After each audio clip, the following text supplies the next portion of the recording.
The goal, of course, today is to give you what you need to know when you are facing a hospital stay. I mentioned in some of the material that I put out beforehand that about 60% of hospital stays are actually unplanned.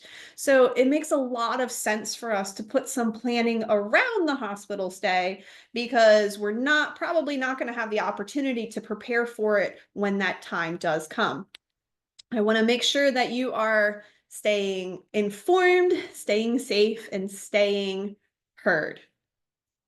So, as you all know, my name is Kayla. I'm a registered nurse by trade turned personal medical strategist and founder of Heard for Life. I just wanted to share a few statistics for you so that you can understand why I am so passionate about this kind of education. 1 in 10 patients in the hospital experiences a preventable medical error during their hospital. And more than half of all hospitalized patients suffer some sort of negative consequence that's from the hospitalization itself and not even from the reason that they went to the hospital in the first place. We know, according to a Johns Hopkins study, that medical errors claim the lives of about 250,000 Americans annually. And it's estimated that over 1 million more are left with some sort of long-term injury or disability from preventable medical errors. That's exactly why I'm so passionate about this work, because while there's always going to be times where sometimes things don't go the way that we expect, I'm actually talking about things that could have been prevented had there been enough oversight and communication. So my goal today is to give you some clear, actionable strategies to help protect yourself or your loved ones during that next hospital stay, if and when it comes. Now, before we get started, we have pop quiz. So feel free to come off mute for this part. Which of these things, the following things, do you think are cleaned between every patient? Bed rails, IV pumps, or stethoscopes? Stethoscopes. Logistically, all of them, but I would say IV pumps. Anybody else? I would say bed rails or none. Okay. If you're lucky. It was a trick question. So the answer is all of those things should be cleaned between every patient, but in reality, none of them are always cleaned between every patient. A lot of times you have to ask. This kind of feeds into the level of vigilance that we need, because we know that healthcare acquired infections are one of the biggest drivers behind some of these negative outcomes that people expect. Or experience, sorry. Number 2, who is responsible for catching medication errors? The doctor, the nurse, or the pharmacist? Looking at you, Tish.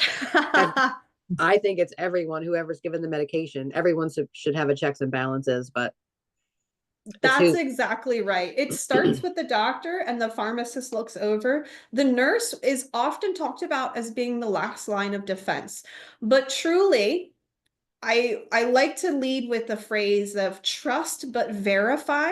You should always be able to trust all of those people, but at the end of the day, you have the responsibility to play a role as well. Unfortunately, we know that healthcare today is a very fast moving and not very well oiled machine. So the best thing you can do is to actually be that last line of defense yourself or for your family. And we'll share a few strategies about that in a few minutes.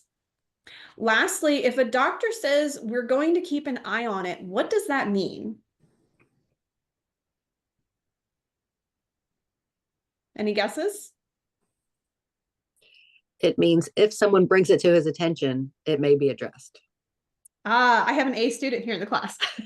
Yes, often it means really there's no immediate action, which could be very risky. And just like Tish mentioned, there's a high probability that it's going to fall right off the radar screen.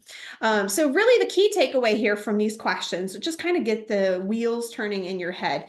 You have to be very proactive in a hospital stay, really any aspect of the healthcare system. But in my opinion, hospital stays are the most risky aspect of interacting with the healthcare system for a variety of reasons. High turnover, that's definitely the time where you're, kind of at your worst.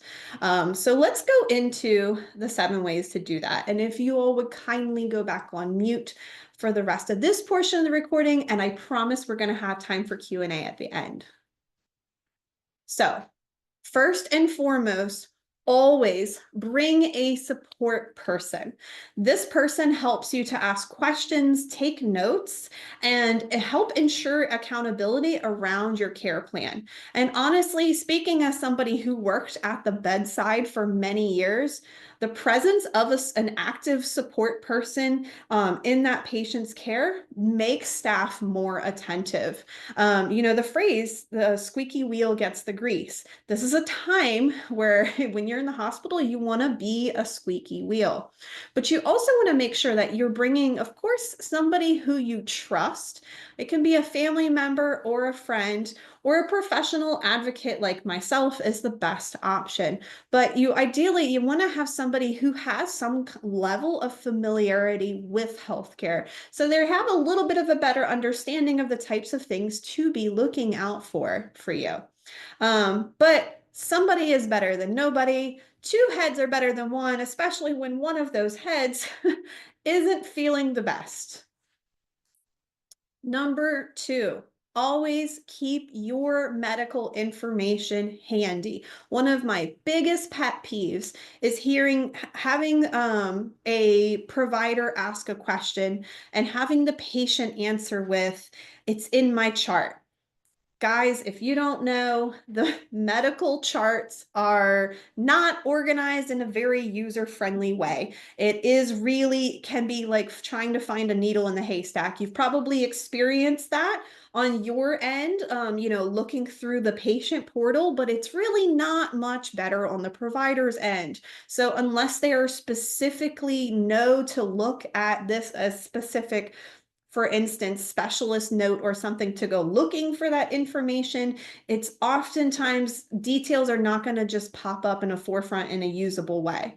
So always make sure that you have your list of medications and allergies, medical conditions and past surgeries, insurance details, and especially if you use special equipment like tubes or devices, that your settings, brands, and sizes. In my time as an ER nurse, I once had a patient come in because they had a tracheostomy, which means they required a permanent fixed breathing tube through their throat into their lungs. And theirs had fallen out, and they were from out of state. And the type that they used was a different brand than what we stocked at the hospital, but they didn't know what size it was. And we could tell from the markings it was different, but couldn't tell what it was. And it took almost 4 hours to find a suitable replacement for that patient.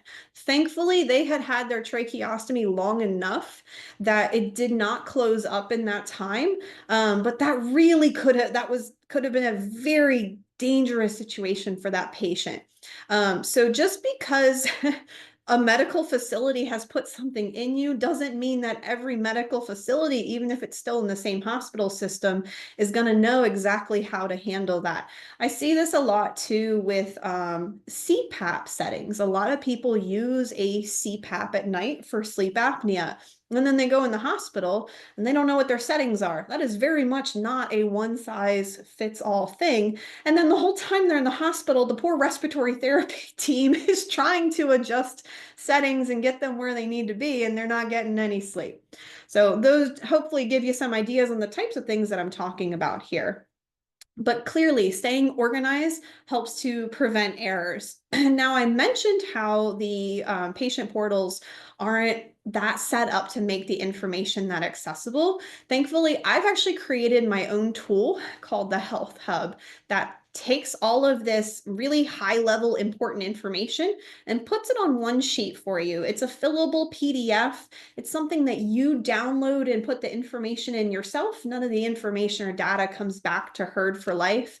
And it's a free tool that I created. If you haven't gotten that yet, you can go to herdforlife.com/health hub to find it. To make it easy, I put the QR code on the screen, and it's also on your note sheet, should that be something you'd like to get for yourself. Number 3, speak up and ask questions until you understand. Be specific about your symptoms, when they started, what makes them better or worse, where and how it feels. I actually suggest that prior to, if you have the opportunity, prior to engaging with the healthcare system, whether that be in the office or if this is an ER visit, kind of think about how you're going to frame that story and write it out so that you don't forget details. Because we know a lot of times, especially if it is during that ER visit, things can happen very quickly and that provider may not be in the room very long. And you don't want to leave out details that end up being really critical, because we know that the less details that the team has to work with, or the more pieces that are kind of scattered around, the longer it's going to take them to put that puzzle back together, which is going to ultimately delay your treatment. We want to avoid delays as much as possible, of course, to start get you feeling better quickly. When they are explaining things to you, it is a right. You have the patient right to receive information about your medical care to be able to make informed medical decisions. And that right to information is not just the doctor spewing out doctor talk, so to speak, but you actually have the right to receive information in the way that you can understand.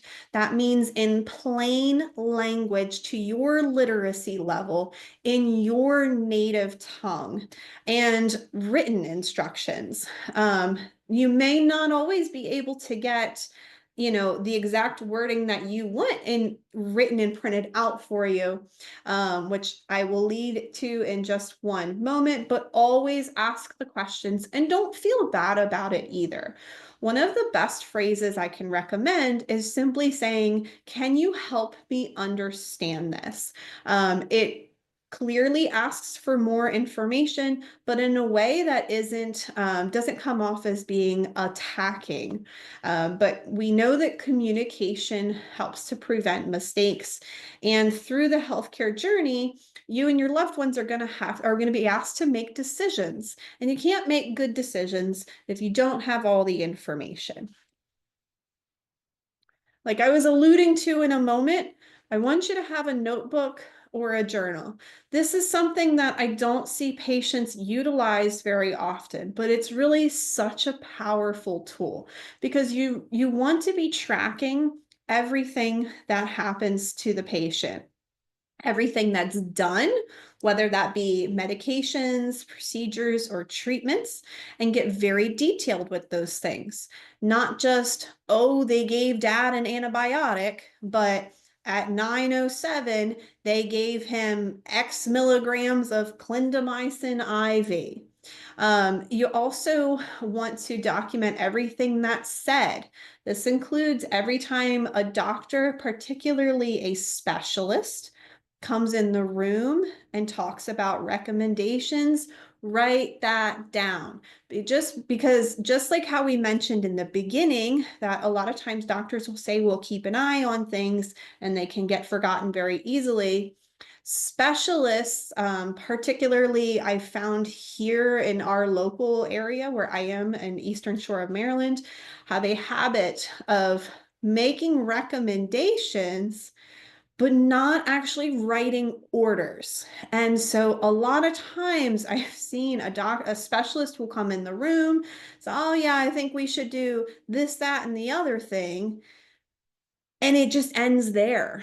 And in my work as a bedside nurse, I spent a lot of time following up and then communicating with the other doctors on the team to get those recommendations translated into orders for the patient.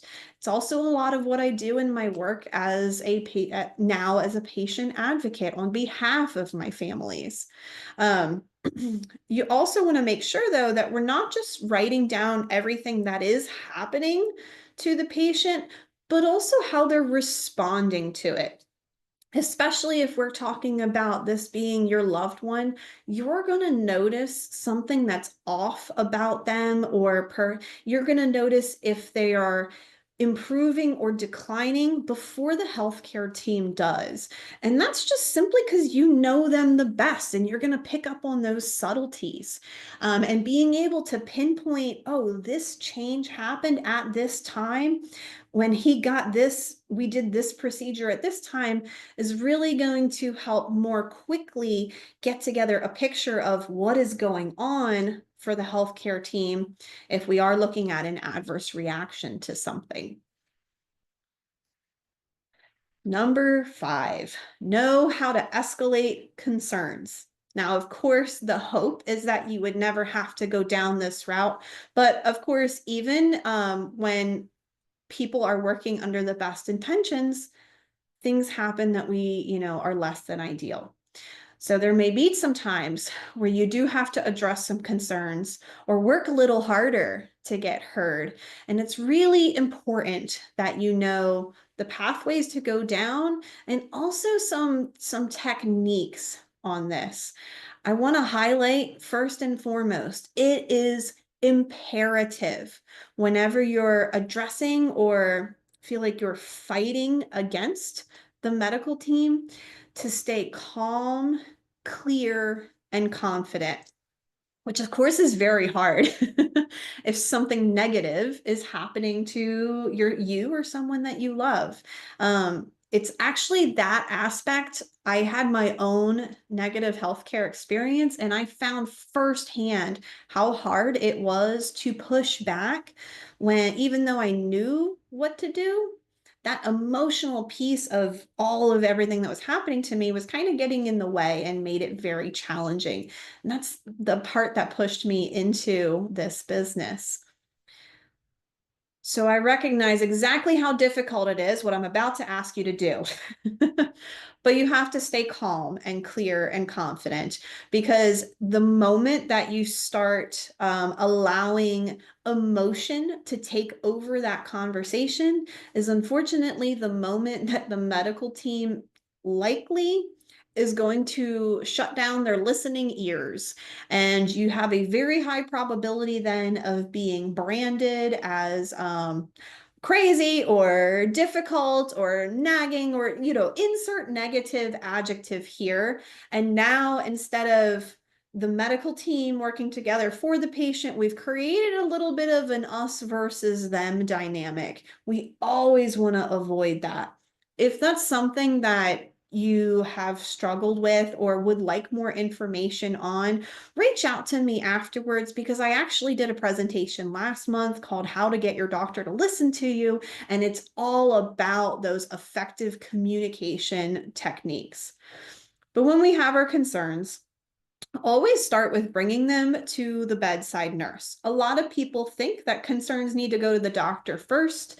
And if your nurse isn't savvy enough to actually ask you what the concern is, they may spend all day trying to get a hold of that doctor for the doctor to finally show up to find out that concern had nothing to do with the doctor. I've seen that happen many times. So always start with the nurse.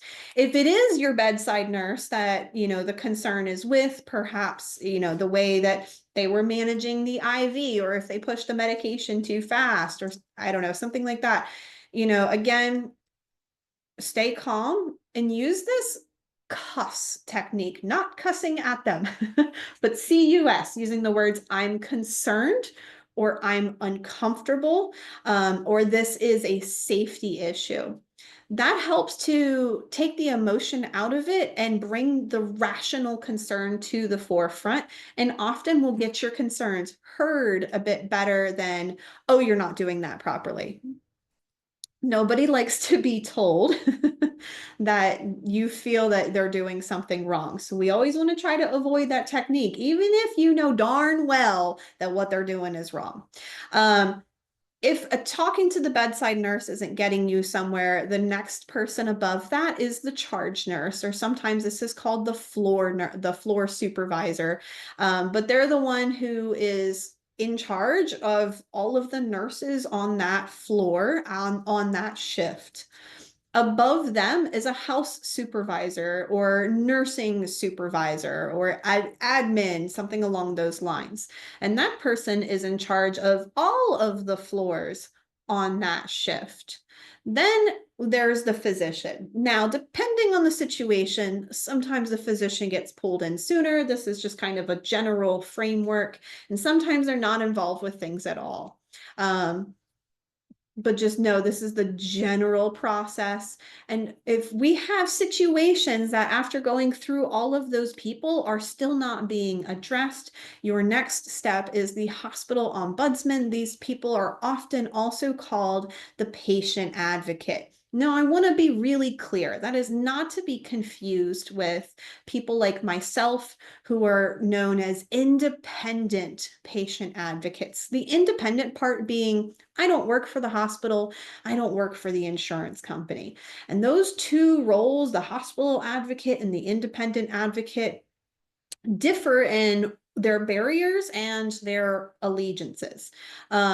Honestly, in my professional experience, the only time I have seen the hospital patient advocate is when a family has started to have some rumblings about perhaps threatening to sue or being really outrageously unhappy with something that has occurred. And then pops this patient advocate to kind of smooth things over and, convince that family that suing is not what they want to do.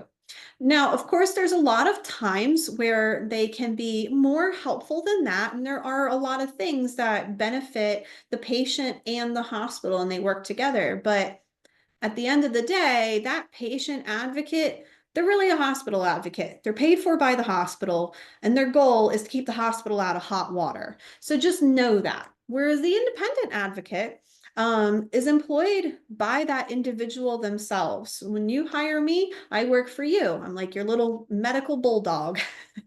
And we're going to knock on whatever door it takes to get you the care that you need. So it differs a little bit. But whatever the outcome is for these concerns in these situations, make sure it's going in that notebook that we discussed, so that in the event things don't go exactly the way we want to the first time, you've got a paper trail, and that has a lot more emphasis behind it as things begin to get escalated. Now, double check everything. This is what I was starting to allude to in the beginning when we were talking about who's responsible for checking medications. Now, of course, I don't expect patients to have a medical degree when they go into the hospital, and that's not what this is about. Double checking is not the same thing as knowing everything or questioning everything. But it does go back to this concept of trust but verify. Even when every person on your healthcare team is, on their A game and incredibly educated and you trust them very well, they're still human beings, and they still have multiple patients that they're taking care of, and there's still that potential for things to get mixed up. So please, I didn't see this enough in my work as a bedside nurse. You really should be asking what medications are before they're given to you. Medications and procedures are the two biggest areas of medical mix-ups and errors that occur. So I cringe every time I would see a patient just take a couple meds and chuck them back and not even ask. My personal practice was always to, scan the med and then tell the patient what I'm giving them and why. Mr. So-and-so, this is your metoprolol for your blood pressure and your heart rate. If the nurse giving you your medications can't tell you what a medication is and why specifically you are getting it, honestly, to me, that's a red flag, because if they don't know why they're giving you a medication, they don't know that it's safe for you, and they're not doing that double check.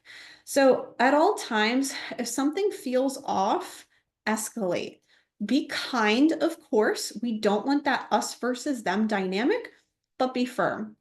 Ask the nurse, I'm not familiar with that medication. I understand my condition is different right now, but can you just explain to me why this medication has been prescribed? If they can't answer, don't take it, and just kindly ask for the charge nurse. And that charge nurse should be able to give you the answers that you need. And honestly, it would be a good thing, not just for yourself, but all the other patients within that nurse's care, to have those areas highlighted and brought to attention. So always what it is and why it's happening. All right. Now, you guys probably know, when does the hospital start planning for your discharge? It's the moment you're admitted. It's actually, I mean, it depends on the hospital system. The hospital system that I'm familiar with, your discharge planning is literally part of the protocol that gets initiated with the admission orders. So absolutely do not wait until the last minute to discuss discharge. It's on everybody's mind. Often this gets spun as a really bad thing. Oh, the hospital is trying to kick you out as soon as you get there. Well, not quite. I mean, we obviously, the goal is always to get you out of the hospital at some point, and depending on where you need to go, there can be a lot of planning and hoops around that. So it does make sense to start to formulate a plan as quickly as possible.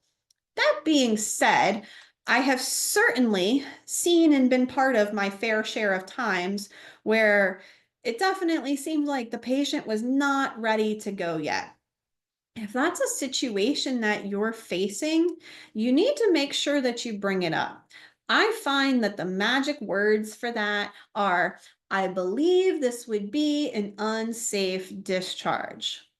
That's gonna make some ears stand up and get attention, particularly with your case manager. And if they're not listening, again, that charge nurse or nursing supervisor. However, it can't be just an opinion or a belief. Make sure you have some reasons why. This is once again why it's so helpful to document everything that's happening. Maybe physical therapy saw the patient 2 days ago and recommended that they go to rehab, but for whatever reason, that rehab didn't get set up, and the doctor put in the discharge orders thinking everything was in place, and the nurse comes in and says, okay, time to go home. That would be a great opportunity to say, I believe this would be an unsafe discharge. There's supposed to be rehab, et cetera, et cetera.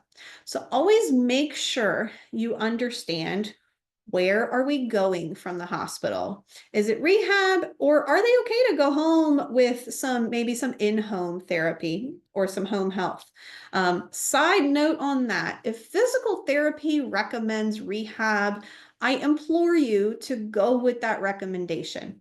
Believe me, I understand that people just want to get back home. But if there's a recommendation that you would be safer getting some strength and conditioning, the last thing you want is to go home and have a fall and end up right back in the hospital.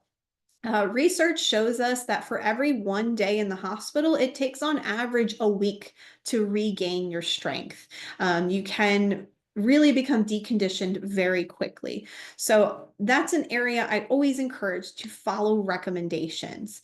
Also, not all rehabs are created equally. Get familiar with the ones in your area, or reach out to somebody like myself who is. Number 2, know the equipment or the transportation needs that you need to get from the hospital to wherever it is you're going, particularly if it's a discharge to home. I can't tell you how many times I had a patient who was being discharged home, and they were doing really well, but just needed a little bit of oxygen. We saw this a lot since COVID. And the oxygen concentrator got delivered to the house, but nobody thought about the fact that in the car ride from the hospital to the house, they would need oxygen. And, thankfully, when it was my patient, I thought about that, and we put a pause on the discharge until we could get them that portable tank. But that's just one of those little pieces. We got to think about all the aspects of the transport before we let somebody leave. Medication changes. This is a huge area. Almost every time you go into the hospital, when you leave, something has changed with medicines. Either new ones have been started, old ones have been stopped, or perhaps ones that you've been taking, the dose is getting adjusted. So it's imperative that you make sure and double check with the nurse and against all the notes that you took, that what you're getting on that med rec sheet matches what you were expecting and that you understand it. For those new medications, were they sent to the pharmacy or is there a paper prescription? Especially if it's a controlled substance, ask about that. Because I can't tell you how many times, even myself as a nurse, I got so used to prescriptions being sent electronically that I would forget to check the bin for a paper prescription. It happened more times than I would like to admit. So always do your double check that you know where that new medication is at. Finally, follow-up appointment. Follow-up we know is so crucial to help prevent a relapse or recurrence of whatever is going on that might land you in the hospital again. So what providers do you need to be seeing? And have those appointments been made, or are you expected to make them? That's important to know. I actually recommend, if you're being discharged during, Monday to Friday, 9 to 5, call while you're in the hospital to get that appointment set up so that you don't forget about it. Even with these strategies, it can still be very overwhelming to make sure that everything goes right in a hospital. The system is complex and unpredictable. And sometimes you may need help making sense of everything in real time as it's rapidly evolving and changing. And honestly, that's where Heard for Life comes in. We help families navigate medical crises and hospital stays so that you don't have to do it alone. We utilize a proven 5-step process to make sure that nothing is falling off the radar screen. And if it has, we bend down, pick it up, and get it back up there. Call the right people and know what questions to ask. Our first call is always free. So if you're in the middle of a medical crisis or just want to be prepared, we should talk. The phone number is right there on the bottom of the screen. You can call or text anytime. We do offer, everybody starts now with a personalized medical roadmap to help you cut through the confusion and create a clear plan of action so that you can take back control of your health and your medical journey. And now we are actually launching our ongoing support in the form of monthly memberships so that you can get long-term medical navigation at a stabilized cost. And we have some options on that. It starts at $250 a month.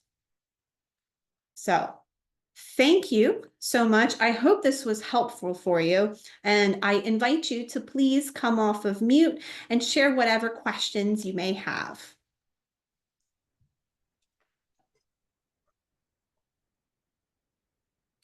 Kayla, I love this. Thank you.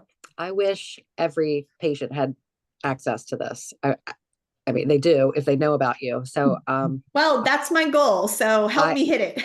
I'm gonna help. I'm gonna help promote you significantly. Thank you. Yeah, I can't. I mean, I all of the scenarios you gave, the CPAP pressure settings, vent settings, sometimes, certainly trach size, not as much, but a lot of times, during a home trach change where they do it at home and then there's complications arise, we'll get patients in the ER for that. So yeah, all of that is, you're messing with your airway. It becomes a rapidly tense situation. Right. And there oftentimes it's things that people don't think about until it happens. I mean, absolutely. the only reason I know about it is because I've seen a it. lot at this point. Absolutely. The only other thing that I wish patients knew once they were at the hospital, sometimes they don't, sometimes when they're being discharged with home medical equipment or oxygen, they're asked, or IV antibiotics, they're asked, do you have any preference on where we send this? I think patients need to know. I don't think I know that they're not always told it's your Right. choice. You can go to, we can send this to CVS, we can send this to Apple, we can send this to American Home Patient. You do have a choice. And if you don't give them a choice, they're going to do whatever's easiest for them. Right. And also according to your insurance benefits. But I know a lot of times we'll have patients come in looking for, they're an Apple patient and they come in, they're like, my wife hasn't received her such and such. And we'll say, well, we don't have an order for it, but you're Yeah. my server. You're who we always use. So it's really important for patients to know that also, that they have a choice in who they use at discharge. Absolutely. Yeah. And it's a great point you bring up, Tish. And honestly, that applies across a lot of things in healthcare. There's a lot of choice that people have Right. that they just don't know because Mhm. it's not presented that way. Right. That's part of the goal of my outreach and my education programs. And that is what the E in Heard for Life stands for, is empowerment. And I really want people to take back the empowerment in their medical journey that a lot of them don't know is even there. Right. And your care person staying very attentive and knowing what's going on and being there. So correct. Absolutely. Yep. I love Yep. that. So I'm going to kind of echo exactly what Tish said. Um, having my own personal experience with advocating for my child, in a crisis situation was very, very difficult. But it was beneficial in getting the top level care with the medical considerations that we needed for him. So your 7 steps were just, spot on. Um, Mhm. this whole process has been, what you went through, what we were talking about, it's definitely something that our clients specifically, and some of the mentor groups, in the area definitely need to hear. So Mhm. my only question is that your heardforlife.com/health hub, the free organizer, is that something that you have just generically free to anyone, or is Yeah. that going to just be free to people who are familiar with you? Like, I guess what I'm saying is, if, like, I have a client that's kind of issue, having an issue, can I send them to your site? And I mean, obviously, I'm going to be plugging you anyway, but is that something they can utilize even if they're not a client for you? Absolutely. Yeah. I actually, for a Perfect. while, I ran I paid for ads to my health hub to just try to get it out into our community. The only thing that I do in full transparency that I ask for to get the health hub is your email address so that we can stay in contact. Perfect. So as long as people are willing to give that, it is all theirs. Perfect. Thank you. Yeah, absolutely. What Yeah, other questions, ladies? it's not a thank you. That was very, very helpful. And it is shocking, we going back to your first question about like what is cleaned, and my friend who I told you has been in the hospital a lot, and so I'm always there with my alcohol wipes and everything else that I can do. But I think also and it's so important to stay calm and not get emotional, which is very hard. People are exhausted, emotions running high. Mhm. But I think as the advocate, whether it's not your position, but a family member or friend, is to see yourself as really helping the process, right? It's not the me versus them. And so I think Right. that goes a long way. And particularly for people who aren't comfortable speaking up, it's like, think of it as helping versus like storming in. Another question. So your services, um, are, could you like troubleshoot for somebody in New York? Absolutely. Okay. And that's what my medical roadmap session is really all about. Okay. We do a deep dive and get to the troubleshooting, and then you'll actually get a written plan of action so that you know exactly what to do. Very good. That's very good to know because, yes, So let's say, God forbid, like, we had like a scare last week with my mother-in-law. Nothing was wrong with her. It was actually, anyway, it doesn't matter. She was out. They had to do a wellness check. But I thought, wow, if something happened, would I have somebody to call? Right. So I could Mhm. say, listen, she's at this fantastic hospital. This is what's going on. This is her history, but they're not listening. So like you could intervene in something like that. I don't mean Absolutely. intervene, but I mean say direct the family member when Yep. necessary. Okay. That's good Yep. to know. And actually, up until this point, the bulk of my clients haven't been in my geographical region. Now, Okay. I prefer to have them here, Sure. because sometimes you just gotta show up to get I stuff agree done. with you. I agree with you. I agree. But if you can be kind of the, let's say the managing director from afar Yes. and you send that advocate in, that's better. But I agree with you. Sometimes there's just, the FaceTime and whatever really. Yes, yes. And that kind of managing person from afar has been incredibly helpful to quite a few people's situations. Even I've had an instance where I worked with a professional advocate. She Mhm. just simply didn't have the same kind of clinical background that Right. I did. And, so many things were happening at the same time with her hospitalized client. And she only needed a couple of hours of our time working together, and it made all the difference with that client. That outcome would have been radically different had she not pulled me Mhm. in. Oh, I'm sure. I'm sure. And I think now with people, facing, the two parents aging and they have children and they're kind of like, okay, where It's do we just go? so much. It's It's it's it's too it's it's it's so much. yeah, And the system is broken. I mean, it should not be this way. I should not be having this conversation right yeah, now to have to help prepare people for a hospital stay. It should be as simple as you show up and get the care you need, but right. it's just not. It's not, and it's not going to get better. I don't know if you know, but we've got the silver tsunami coming with 10,000 people a day from here to 2030 are turning 65, and we are living longer and more medically complex as there's more things we can treat now that used to be death sentences before. Mhm. And it's just we're gonna, unfortunately, I believe that we're gonna see a continued decrease in access to care, regardless of what they do with insurance. I hear, universal healthcare would solve the problem. I don't think it will, because we No. don't have enough resources to Mhm. provide the care to all the people who can access it currently. So Mhm. opening up access to more people, it sounds good Right. on the surface if we had the infrastructure there, but we don't. And I don't know what the answer is to that, other than empower yourself with the tools at your Mhm. disposal to get through as well as possible. That's great. I'll email offline. Because I sometimes see a lot of posts in like my mommy groups and people, like there was a woman the other day, like, oh my God, my mother was in the hospital unexpectedly. She has to go to rehab. My father's in assisted living. I have a 3-month-old.